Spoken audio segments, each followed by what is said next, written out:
આંગડિયા પેઢીઓને ખોટા નામથી પૈસા ટ્રાન્સફર કરાવીને પરત જમા નહીં કરાવતી આંતરરાજ્ય ગેંગના પર્દાફાશ કરી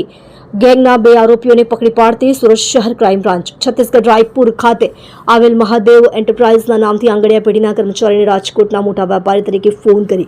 સુરત તથા વડોદરા ખાતે પૈસા ટ્રાન્સફર કરવાનું કહી અલગ અલગ સમયે કુલ ₹54,37,900ની રકમ સુરત અને વડોદરા ખાતે મંગાવી બાદમાં નાણાં નહીં ચૂકવી પૂર્વ આયોજિત ગુનાહિત કાવતરું રચીને ફરિયાદીની પેઢી સાથે છેતરપિંડી આચરેલ હોય આ બાબતે સુરત શહેર ક્રાઇમ બ્રાન્ચ એ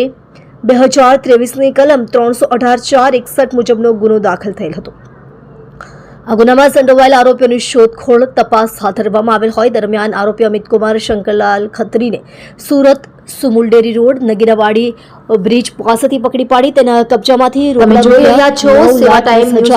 તથા 4-વ્હીલર ગાડી સહિત કુલ ₹12,71,000નો મુદ્દામાલ કબજે કરવામાં આવેલ તેમજ આરોપી અનિલ કુમાર ચમનલાલ મથરાણીને તેના વતન બદરખા તાલુકો ધોળકા જિલ્લો અમદાવાદ ખાતેથી પકડી પાડી કાયદેસરની કાર્યવાહી હાથ ધરવામાં આવેલ છે।